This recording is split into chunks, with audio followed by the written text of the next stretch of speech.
my dears, welcome back to my channel. I am Ranjani. So இந்த வீடியோல நம்ம என்ன பார்க்க போறோம் அப்படினா cubital fossa. இந்த cubital fossa வந்து மோஸ்ட்லி வந்து 5 மார்க்ஸ் தான் கேட்பாங்க. ரிப்பீட்டடான ஒரு क्वेश्चन. ஸோ 5 மார்க்ஸ் வந்து பார்த்தீங்க அப்படின்னா மேக்ஸிமம் வந்து 3 பேஜஸ் எழுதுற மாதிரி இருக்கும். ஸோ அதில் உள்ள கண்டென்ட்ஸ் கண்டிப்பாக வந்து 3 பேஜுக்கு எழுதுகிற மாதிரி. ஸோ நான் சொல்கிற கண்டென்ட் ப்ளஸ் டயக்ராம் கண்டிப்பாக வந்து விஸ்வராம் சிங் B.dchaursia இந்த 2 புக்ஸில் ரெண்டுத்தில் ஏதாச்சும் ஒன்றுத்தில் வந்து ரெஃபர் பண்ணுவீங்க. நான் ரெண்டுமே ரெஃபர் பண்ணுங்க. ஸோ இதில் உள்ள பாயிண்ட்ஸ் எல்லாத்தையுமே நான் கவர் பண்ணியிருக்கேன். சில எக்ஸ்ட்ரா பாயிண்ட்ஸ் நான் சொல்லியிருக்கேன், அதை நோட் பண்ணி வச்சுக்கோங்க. எக்ஸ்ட்ரா பாயிண்ட்ஸ் சொல்லியிருக்கேன், இப்போ வந்து ஸ்கிப் பண்ணாமல் நம்ம வீடியோ பாருங்கள். வித் 3D ஸ்ட்ரக்சரோட சொல்லியிருக்காங்க. வாங்க வீடியோக்குள்ளே போகலாம். ஸோ ஃபர்ஸ்ட் வந்து நம்ம என்னென்ன பார்க்க போகிறோம் அப்படின்றத பார்த்துலாம். ஃபர்ஸ்ட் பார்த்தீங்க அப்படின்னா introduction, boundaries, roof, floor, content and clinical Andami. So எந்த கொஷினாக இருந்தாலும் நீங்கள் கிளினிக்கல் அண்டமி எழுதுனீங்க அப்படின்னா அது ஒரு போனஸ் மார்க் மாதிரி தான். யூனிவர்சிட்டியில் இப்போ கரெக்ஷன் பண்ணுறப்போ உங்களுக்கு வந்து எக்ஸ்ட்ரா மார்க்ஸ் கிடைக்கிறதுக்கு சான்சஸ் இருக்குது. ஓகேவா? ஸோ கண்டிப்பாக கிளினிக்கல் அண்டமி அது வந்து ஒரு இம்ப்ரெஸிங் பாயிண்ட் மாதிரி. ஓகே, ஸோ அதனால் எந்த ஒரு கொஷின் எழுதினாலும் அதுக்கு ரிலேவெண்ட்டாக ஒரு கிளினிக்கல் அண்டமி எழுதிங்க அப்படின்னா எக்ஸ்ட்ரா உங்களுக்கு வந்து ஒரு பேப்பர் இம்ப்ரெஷன்ஸ்க்கு வந்து கிடைக்கும். நிறைய மார்க்ஸ் வந்து ஸ்கோர் பண்ணி ஹெல்ப்ஃபுல்லாக இருக்கும். இன்ட்ரொடக்ஷன் பார்க்கலாம்.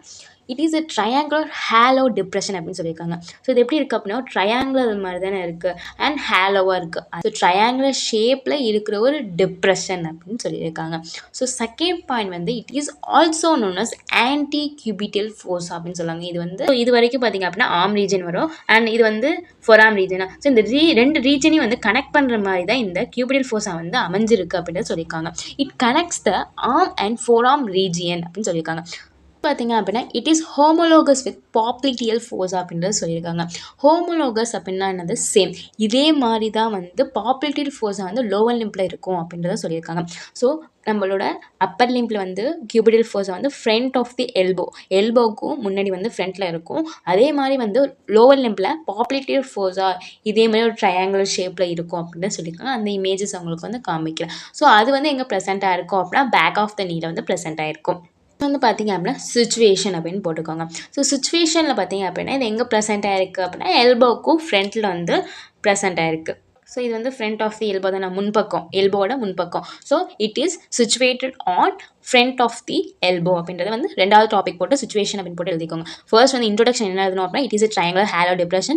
செகண்ட் பாயிண்ட் வந்து antecubital fossa. Third point it connects the arm and forearm. Fourth homologous with popliteal fossa of the lower limb அப்படின்றது எழுதிக்கலாம். நெக்ஸ்ட் வந்து சுச்சுவேஷன் அப்படின்னு போட்டு is present at the front of the elbow அப்படின்றத போட்டுக்கோங்க. Okay, next point போகலாம். So the பவுண்டரிஸில் வந்து லேட்ரலாக என்ன மசில்ஸ் ப்ரெசென்ட் ஆயிருக்கு, மீடியில் என்ன மசில்ஸ் ப்ரெசென்ட் ஆயிருக்கு, பேஸ் எப்படி இருக்குது, எப்படி ஃபார்ம் ஆயிருக்கு அண்ட் அப்பாக்ஸ் வந்து எப்படி இருக்குது, எல்லாம் வந்து என்ன ப்ரெசென்ட் ஆயிருக்கு. இது வந்து மீடியலாக இந்த க்ரீன் கலரில் கொடுத்துருக்காங்க. அந்த மசில்ஸ் பேர் என்ன அப்படின்னா ப்ரோனேட்டார் டீரேஸ் அப்படின்னு சொல்லுவாங்க. ஸோ ப்ரோனேட்டார் டீரேஸ் மசில்ஸ் வந்து ப்ரெசென்ட் ஆயிருக்கு அப்படின்றத வந்து இங்கே சொல்லியிருக்காங்க. பேஸ் எப்படி இருக்குது, எப்படி ஃபார்ம் ஆயிருக்கு, அப்பாக்ஸ் எப்படி ஃபார்ம் ஆயிருக்கு அப்படின்றத பார்ப்போம். இதை வந்து எபிகானில் ஆஃப் தி ஹியூமரஸ். இந்த பேஸ் எப்படி ஃபார்ம் ஆயிருக்கு அப்படின்னா இந்த ரெண்டு எபிகானிலையும் ஜாயின் பண்ணுற மாதிரி நம்ம வந்து ஒரு இமேஜினரி லைன் வரைஞ்சோம் அப்படின்னா ஸோ அதுதான் வந்து பேஸ் அப்படின்னு சொல்லியிருக்காங்க. ஸோ பேஸ் எப்படி இருக்குது அப்படின்னா அப்வர்ட்ஸை நோக்கி இருக்குது, directed upwards. Okay. It represent by an imaginary line joining the front of the two epicondyle of the humerus அப்படின்றது சொல்லியிருக்காங்க. நெக்ஸ்ட் வந்து அப்பாக்ஸ். ஸோ அப்பாக்ஸ் அப்படின்றது வந்து ஒன்றும் இல்லை. ஸோ இதுதான் வந்து அப்பாக்ஸ் அப்படின்னு சொல்லியிருக்காங்க. ஸோ இந்த அப்பாக்ஸை பொறுத்த வரைக்கும் so it is directed downwards இருக்குது. இதோட ஏரியா எப்படி ஃபார்ம் ஆயிருக்கு அப்படின்னா இந்த பிரேக்கியோ ரேடியலிஸ் வந்து புரோனேட்டார் டீரஸ் வந்து கிராஸ் பண்ணுற மாதிரி இருக்குது அப்படின்னு சொல்லியிருக்காங்க. It formed by the area where brachioradialis crosses the pronator teres muscles. இந்த pronator teres வந்து இப்படி போயிட்டு இருக்கு. ஸோ இது வந்து கிராஸ் பண்ணி இது இப்படி போகுது அப்படின்றத சொல்லியிருக்காங்க. ஸோ இதை வந்து அப்பாக்ஸ். ஸோ லேட்ரலாக வந்து brachioradialis muscles வந்து ப்ரெசென்ட் ஆயிருக்கு, மீடியலாக வந்து pronator teres muscles வந்து ப்ரெசென்ட் ஆயிருக்கு. பேஸ் எப்படி ஃபார்ம் ஆயிருக்கு அப்படின்னா ரெண்டு எபிகானில் ஜாயின் பண்ண ஒரு இமேஜினரி வரைஞ்சோம் அப்படின்னா அதான் பேஸ். அண்ட் அப்பாக்ஸ் வந்து இந்த brachioradialis வந்து pronator teres muscles வந்து கிராஸ் பண்ணியிருக்கு. அந்த ஏரியாவை தான் வந்து நம்ம வந்து அப்பாக்ஸ் அப்படின்னு சொல்லுவோம் அப்படின்னு சொல்லியிருக்காங்க. ஸோ இதுதான் வந்து boundaries. is formed by skin, superficial fascia, deep fascia and bicipital aponeurosis. இந்த 4 விஷயத்துல தான் வந்து ரூஃப் வந்து ப்ரெசென்ட் ஆயிருக்கு அப்படின்றது வந்து சொல்லியிருக்காங்க. விஷயம் பார்த்தீங்க அப்படின்னா இந்த சூப்பர்ஃபிஷியல் ஃபேஷியால சில ஸ்ட்ரக்சர்ஸ் வந்து ப்ரெசென்ட் ஆயிருக்கு அப்படின்றத சொல்லியிருக்காங்க. Medial cutaneous nerve of forearm, lateral cutaneous nerve of forearm, ரெண்டு விஷயத்தை இருக்கு. Medial and lateral cutaneous nerve of forearm அப்படின்றது எழுதிக்க போறீங்க. அண்ட் வெயின் என்ன வெயின் ப்ரெசென்ட் ஆயிருக்கு அப்படின்னா பெசாலிக் வெயின், செஃபாலிக் வெயின் அப்படின்றது வந்து ப்ரெசென்ட் ஆயிருக்கு. ஸோ இது வந்து எழுதிக்கோங்கப்பா. இந்த சூப்பர்ஃபிஷியல் ஃபேஷியாவில் வந்து சில நர்வ்ஸ் அண்ட் வெயின்ஸ் வந்து ப்ரெசென்ட் ஆயிருக்கு. அது என்ன நர்வ் அப்படின்னா medial and lateral cutaneous nerve of forearm present ஆயிருக்கு. அண்ட் வெயின் பார்த்தீங்க அப்படின்னா basilic vein and cephalic vein வந்து ப்ரெசென்ட் ஆயிருக்கு. அண்ட் இன்னொரு வெயின் ப்ரெசென்ட் ஆயிருக்கும், அது என்னன்னா மீடியல் குபிட்டல் வெயின். ஸோ இந்த மீடியல் குபிட்டல் வெயின் எப்படி இருக்கும் அப்படின்னா ஸோ செஃபாலிக் வெயின் ப்ரெசென்ட்டாக இருக்குது, பெசாலிக் வெயின் அதை ஜாயின் பண்ணுற மாதிரி ஒரு மீடியல் குபிட்டல் வெயின் வந்து ப்ரெசென்ட்டாக இருக்குது. இந்த 3 வெயின் தான் வந்து இந்த சூப்பர்ஃபிஷியல் ஃபேஷியாவில் வந்து ப்ரெசென்ட்டாக இருக்குது அப்படின்றது வந்து சொல்லிடுறேன். நெக்ஸ்ட் நம்ம என்ன பார்க்க போகிறோம் அப்படின்னா ஃப்ளோர் தான் பார்க்க போகிறோம். 2 மசில்ஸால் வந்து இந்த ஃப்ளோர் வந்து ஃபார்ம் ஆயிருக்கு. brachialis muscles, supinator muscles. இந்த 2 மசில்ஸ் தான் contents of the cubital fossa பார்க்க போகிறோம். ஸோ அதில் ஃபர்ஸ்ட் பார்த்தீங்க அப்படின்னா medial nerve, brachial artery second, third biceps brachio tendon and radial nerve. So இந்த 4 தான் வந்து contents. ஸோ இதெல்லாம் வந்து எங்கே இருக்குது அப்படின்றது வந்து நான் இதில் காமிக்கிறேன். ஃபர்ஸ்ட் பார்த்தீங்க அப்படின்னா சாண்டில் கலரில் இருக்குல்ல, ஸோ இதுதான் வந்து மீடியன் நர்வ். ஓகே, ஸோ இது வந்து என்னது மீடியன் நர்வ்.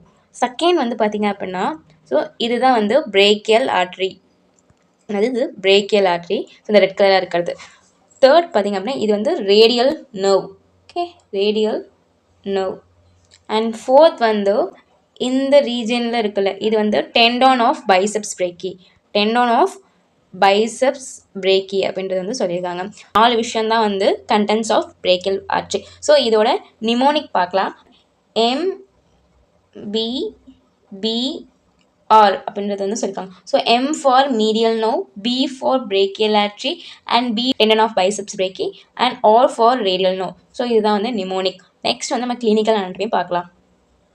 அண்ட் நம்ம கிளினிக்கல் அனாட்டமிக்கு போகிறதுக்கு முன்னாடி நம்ம வந்து ஒரு சில விஷயம் கண்டென்ட்ஸில் வந்து எக்ஸ்ட்ரா பாயிண்ட்ஸ் வேணும் அப்படின்னா எழுதிக்கோங்க. ஸோ வேணும் அப்படின்னா ஸ்கிப் பண்ணிக்கோங்க. ஓகேவா? ஸோ மீடியன் நர்வ் வந்து கண்டென்ட்ஸ் வந்து மீடியன் நர்வ் இருக்குது அப்படின்னு சொன்னோம்ல. ஸோ இந்த மீடியன் நர்வ் வந்து சில பிரான்ச்சஸ் வந்து கொடுத்துருக்கு. flexor carpi radialis, palmaris longus, digitorum superficialis. இந்த 3 மசில்ஸ்க்கு வந்து பிரான்ச்சஸ் கொடுக்குது அப்படின்றத சொல்லியிருக்காங்க. அண்ட் அதுக்கப்புறம் இந்த ஃபோஸா, அந்த cubital fossa விட்டு இந்த மீடியன் நர்வ் வந்து போகிறப்ப ஹெட் ஆஃப் ப்ரோனேட்டா ட்ரெஸ் வந்து கிராஸ் பண்ணி போகுது அப்படின்றது வந்து சொல்லியிருக்காங்க. ஸோ இதான் median nerve. Next brachial artery சொல்லியிருப்போமா கண்டென்ட்ஸில். இது வந்து brachial artery வரும் உங்களுக்கு. brachial artery வந்து இந்த ஃபோஸா வந்து இங்கே ப்ரெசென்ட் ஆயிருக்கு. இந்த brachial artery வந்து இந்த ஃபோஸா விட்டு வெளில போகிறப்ப இந்த ஃபோஸாலேருந்து தான் டெர்மினேட் ஆகும்.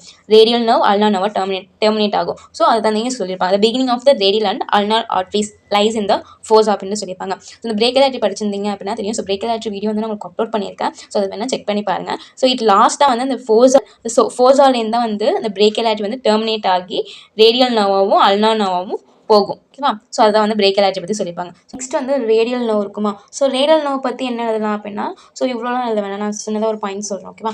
ஸோ இந்த ரேடியல் நர்வ் வந்து வின்சிட்டி ஆஃப் த cubital fossa அப்படின்றது சொல்லியிருப்பாங்க.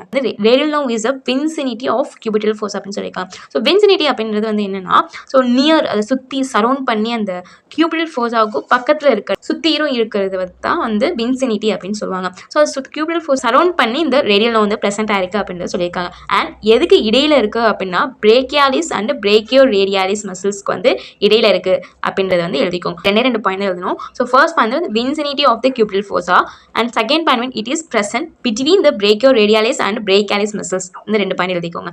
ஸோ இது வேணும் அப்படின்னா இந்த பாயிண்ட்ஸ் வந்து எழுதிங்க அப்படின்னா எக்ஸ்ட்ரா வந்து பேஜஸ் வந்து ஃபில் ஆகும். ஓகே, நெக்ஸ்ட் வந்து கிளினிக்கல் அனாட்டமி பார்க்கலாம். ஸோ ஃபர்ஸ்ட் பாயிண்ட் வந்து medial cubital vein is often the vein of the choice for IV injection. So இப்போ நம்ம வந்து IV இன்ஜெக்ஷன் போகிறோம் அப்படின்னு வச்சுக்கோங்க. IV இன்ஜெக்ஷன் அப்படின்றது வந்து ஸோ இன்ட்ராவெயின் இன்ஜெக்ஷன் அப்படின்னு சொல்லுவாங்க. ஐவி அப்புறம் நம்ம கையில் வந்து இன்ஜெக்ட் பண்ணுவாங்க. அந்த ஐவி இன்ஜெக்ஷன் வந்து எங்கே போடுவாங்க அப்படின்னா இந்த மீடியல் cubital vein. ஸோ இதுக்கு முன்னாடி நம்ம படிச்சிருந்தோம் பெசாலிக் வெயின் அண்ட் செஃபாலிக் வெயின் வந்து ஜாயின் பண்ணுற மாதிரி ஒரு வெயின் இருக்கும். அதுதான் வந்து ஐவி இன்ஜெக்ஷன் வந்து இன்ஜெக்ட் பண்ணுவாங்க அப்படின்றத வந்து சொல்லியிருக்காங்க. நம்மளோட பிபி. நெக்ஸ்ட் வந்து பிளட் ப்ரெஷர். ஸோ இந்த பிளட் ப்ரெஷர் வந்து எந்த இடத்துல வந்து ஆஸ்குலேட்டிங் பண்ணி அந்த பல்ஸ் வந்து ஹியர் பண்ணுவாங்க அப்படின்னா so from the brachial artery, brachial pulse அப்படின்னு ஒரு பல்ஸ் இருக்கும். ஸோ அது வந்து எந்த இடத்துல இருக்கும் அப்படின்னா cubital fossa ரீஜனில் தான் ப்ரெசென்ட் ஆயிருக்கும். ஸோ அந்த இடத்துல தான் வந்து brachial pulse வந்து ஹியர் பண்ண முடியும். ஓகேவா? So blood pressure is universal recorded by auscultating the brachial artery in front of the elbow. in front of the elbowல வந்து cubital fossa ப்ரெசென்ட் ஆயிருக்கும். ஸோ அந்த ரீஜனில் தான் வந்து brachial pulse வந்து பார்ப்பாங்க. ஸோ அந்த brachial pulse மூலியமாக தான் பிளட் ப்ரெஷர் வந்து எவ்வளோ இருக்குது அப்படின்றத வந்து டிட்டர்மைன் பண்ணுவாங்க அப்படின்றத வந்து கொடுத்துருக்காங்க. இந்த 2 கிளினிக்கல் அனாட்டமி எழுதிக்கும். ஸோ மோஸ்ட்லி நான் சொல்கிற கண்டென்ட்ஸ் வந்து மோஸ்ட்லி எல்லாமே வந்து கவர் பண்ண மாதிரி தான் சொல்லியிருக்கேன். எல்லா பாயிண்ட்ஸும் கவர் பண்ணி தான் நான் சொல்லியிருக்கேன். ஸோ ஏதாச்சும் எக்ஸ்ட்ரா பாயிண்ட்ஸும் உங்களுக்கு வந்து கொடுத்துருக்கேன். ஓகே, இந்த கண்டென்ட்டே வந்து மோஸ்ட்லி வந்து உங்களுக்கு வந்து போதுமானது. ஸோ இந்த கண்டென்ட்ஸ் எழுதிட்டு எக்ஸ்ட்ராவாக நான் உங்களுக்கு வந்து சில இமேஜஸ் உங்களுக்கு வந்து நான் வந்து இதுக்கப்புறம் வந்து உங்களுக்கு வந்து ஃபோட்டோ வந்து எடுத்து அதில் போய் அட்டாச் பண்ணுறேன். ஓகே, ஸோ அதையும் ரெஃபர் பண்ணிக்கோங்க. அட்லீஸ்ட் ஒரு 3 இமேஜஸ் வந்து போட்டுக்கோங்க. cubital fossa இமேஜஸ் வந்து வரைஞ்சிக்கணும். கண்டிப்பாக வந்து ஒரு இமேஜ் போடணும். நெக்ஸ்ட் வந்து பவுண்ட்ரிஸ்க்கு ஒரு இமேஜஸ் வந்து போட்டே ஆகணும். ஓகே, நெக்ஸ்ட்டு கண்டென்ட்க்கு ஒரு இமேஜ் போடுங்க. ஸோ இந்த 3 இமேஜஸ் வந்து போதுமானது. இந்த 3 இமேஜ் போட்டுட்டு ஸோ நான் சொன்ன கண்டென்ட்ஸ் எழுதினீங்க அப்படின்னா கண்டிப்பாக 3 பேஜஸ் கவர் ஆகும். நல்ல மார்க்ஸ் ஸ்கோர் பண்ணுவீங்க. அண்ட் நான் சொன்ன மாதிரியே வந்து கிளினிக்கல் அனட்டமி ஸ்கிப் பண்ணிடாதீங்க. ஈஸியான கிளினிக்கல் அனட்டமி நான் சொன்ன கதை மாதிரி எழுதி வச்சுருந்தா கூட நல்ல மார்க்ஸ் போடுவாங்க. அண்ட் ஹைலைட் பண்ணிங்க அந்த மீடியல் கியூபிட்டல் வெயின், பிளட் ப்ரெஷர் இதெல்லாம் வந்து ஹைலைட் பண்ணி வச்சுக்கோங்க. ஓகேவா? ஸோ அதுக்கப்புறம் வந்து